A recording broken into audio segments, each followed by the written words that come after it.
Skips and glitches are synonymous with speedrunning, and over the years, a ton have been found. Some of the most famous are backwards long jumps in Super Mario 64 and wrong warping in Ocarina of Time. And when it comes to backwards long jumps, the earliest mention of them comes from a November 1996 issue of Famimaga 64. In recent times, speedrun glitches are found by dedicated players that have advanced technical knowledge of how the game and hardware work. Like the hot plate glitch in Dragon Quest III, where by manipulating the internal temperature of the NES, it's possible to affect the hardware in such a way that you're able to create a fully leveled party and warp to the final boss. These types of glitches typically aren't stumbled upon by players playing the game casually, as the requirements are too precise and technical. But, just like an infinite amount of monkeys working at typewriters will eventually produce Shakespeare, casual players inevitably stumble upon glitches that speedrunners miss. One of the most famous cases is that of Boba skip, where during her first playthrough of Metal Gear Solid, she found a glitch that was previously undiscovered. However, just recently, a casual player stumbled upon something in Super Mario Bros. 2: The Lost Levels that led to the discovery of a skip that speedrunners missed for the last 39 years. This skip is a big deal, as it currently saves almost 20 seconds, and in today's video, we'll be looking at how it was found, the technical side of how it works, what it skips, and if it will ever be hit by a human in a run.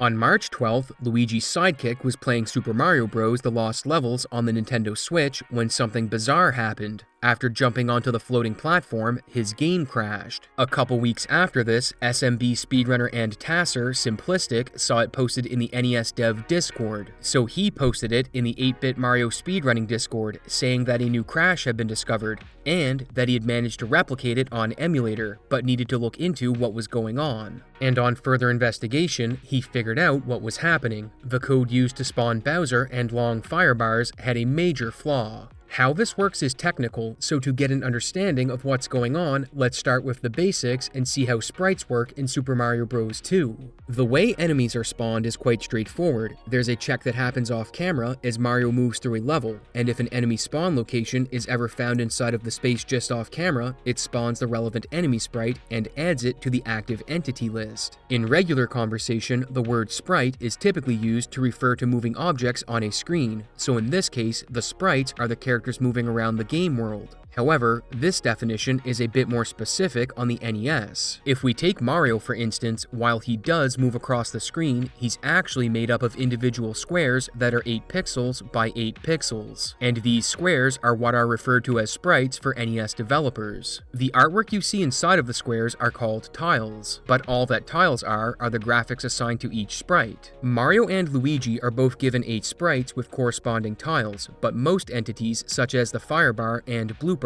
are only given 6 tiles. Even the Goomba, who only uses 4 tiles, is allocated 6, with the top 2 serving no purpose, as they don't even have a hitbox. They're just there because the code was architected for these enemies to have 6 tiles. But there are exceptions. Long firebars and Bowser are very large entities, so large in fact that they require 12 tiles to produce their entire sprite. In the basic code for enemies, they are only given 6 tiles, so to solve this problem, Long Firebars and Bowser are given 2 enemy slots in memory instead of 1, which lets them have another 6 tiles. The act of getting an additional 6 tiles isn't easy, as it's not as simple as just spawning another enemy, so the developers created a special function called Duplicate Enemy Object. When an enemy is spawned into the game, 2 things happen. First, it looks up the type of enemy that needs to be spawned from the enemy type list, then looks at the active entity list to see if there is room for it to spawn. The active entity list has room for 6 objects, 5 of which are for enemies, with the other slot being for power-ups and special objects like the vine and flag on top of the pole, but the Long Firebar and Bowser are treated differently. Since these enemies require 2 slots each, the Duplicate Enemy Object function reserves another slot for them.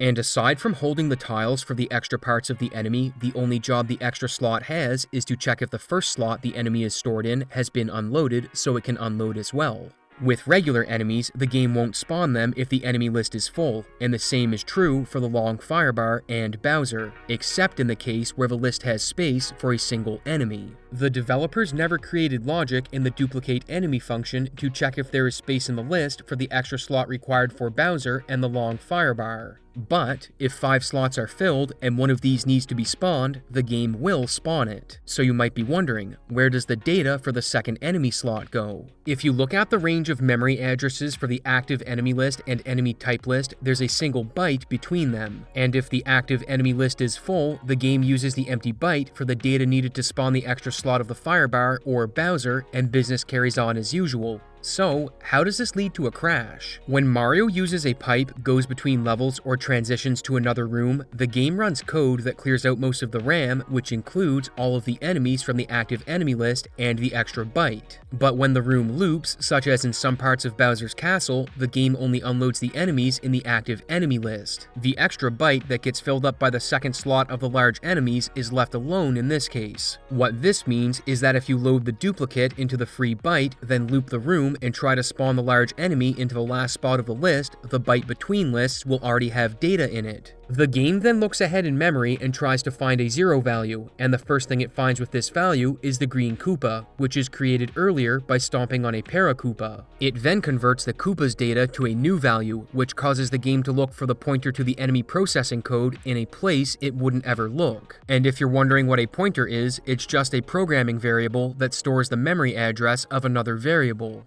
After the game converts the Koopa's data, which is supposed to lead it to the enemy type list, it ends up going very far out of bounds and arrives at the data for the special pause timer that plays when Mario takes damage or grabs power-ups, where it then runs the entity handler code. This results in a crash, or as Simplistic puts it, wreaks havoc, as that code isn't supposed to interact with the special pause timer. However, he also made another realization. Right next to the special pause timer in memory is where the player's controller inputs are stored, which meant there was potential for arbitrary code execution. Arbitrary code execution, or ACE, is a programming exploit where players alter the game's memory, then get it to execute the payload they just wrote. And if they could get the glitch to jump the game's execution to controller inputs, there was a chance they could use that small amount of control to write a useful payload. From here, 4 people worked on making the crash do something useful: Threecreepio, Web2000, Simplistic, and SBDWolf. The issue they first had to deal with was that while getting the code to read controller inputs would be helpful, it was also restrictive, as it only gave them control over a single byte of data, so any instruction they wrote would be extremely limited. To test if this would even work, they first loaded some data into RAM with another game, then performed a cartridge swap, then triggered the glitch to execute it, and it worked. In case you don't know what a cartridge swap is, it uses the same premise that the unimplemented stop and swap feature from Banjo-Kazooie uses. On some game consoles, if you load data into RAM, then remove the cartridge, the RAM stays active for a short period before it's cleared. And while the Famicom disk system and SMB2 itself clear some areas of memory on boot, there is a small part that doesn't get cleared. So by loading their custom code into that section of memory, they were able to verify that the glitch would execute their payload using the stop and swap method. While investigating this further, Threecreepio noticed that when the special timer gets executed as code, you could get it to run joypad inputs from the player 1 and 2 controllers for a few frames, which allowed for greater control when writing a payload, and once this was discovered, he worked with SBDWolf to try and remove the need for stop and swap. Creepio then figured out something else. The horizontal position of the fireballs Mario shoots can set up a payload that only required a single instruction from the joypads. And with this knowledge, they made a task that beat the game in 7 minutes and 44 seconds by warping to the credits after jumping in the lava in 8-4, the final level of the game.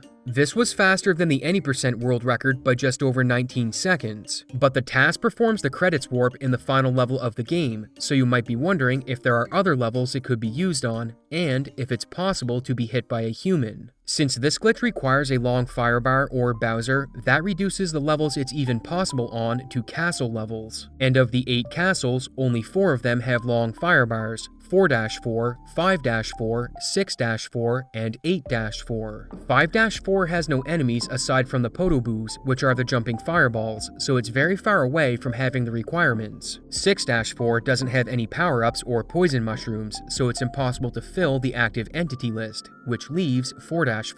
This level has all of the ingredients required for the credits warp glitch: a power-up, long firebar, 4 enemies counting the regular firebar, and a second long firebar. So surely the glitch must work, right? Unfortunately, the first long firebar unloads just before the second Goomba in the hallway spawns, so while all the ingredients are present, they aren't quite in the correct positions. However, for the sake of argument, let's assume they were in position. Due to the technical requirements of this glitch, even if the second Goomba spawned earlier, the glitch wouldn't result in Ace since there isn't a power-up or poison shroom near the Bowser fight, which prohibits the glitch from being triggered a second time. So 8-4 is the only level in the game where the credits warp can happen.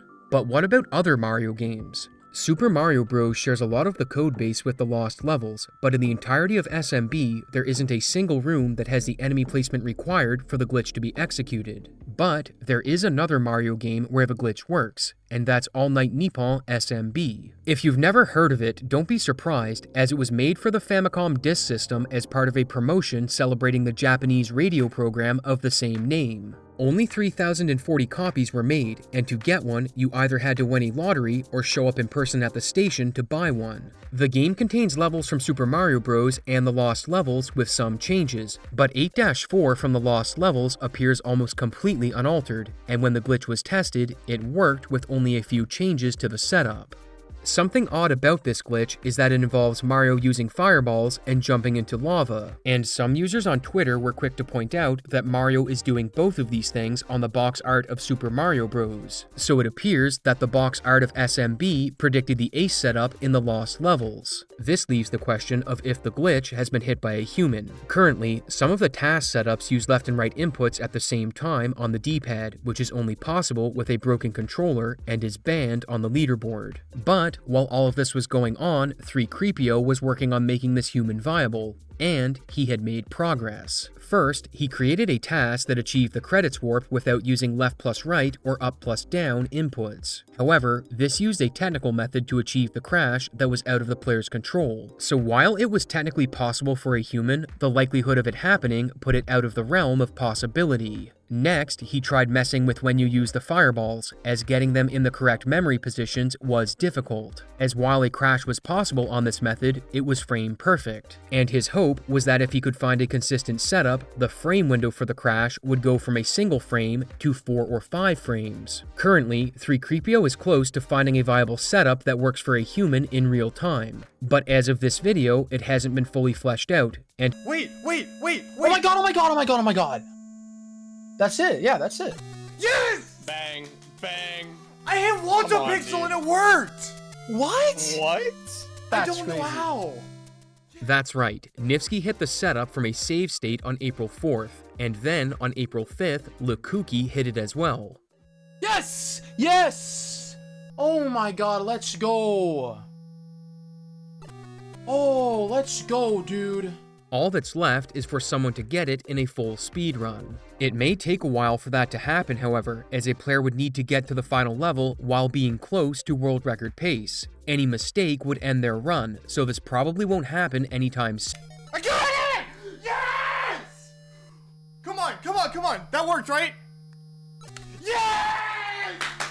Oh my god! First 7-4X, first ever ace, first ever RTA ace full game. There it is, baby! Let's go! 745! Once again, Niftski pulls a Niftski, hitting the skip on his 6th run of the day and being the first person to get a world record with the ace glitch. It's insane to think that a game almost 40 years old had a credits warp found in it because a casual player encountered a crash that speedrunners missed. Speedrunning truly never ceases to amaze me. Thanks for watching, and I hope to see you in the next exciting episode of Abyssoft Z.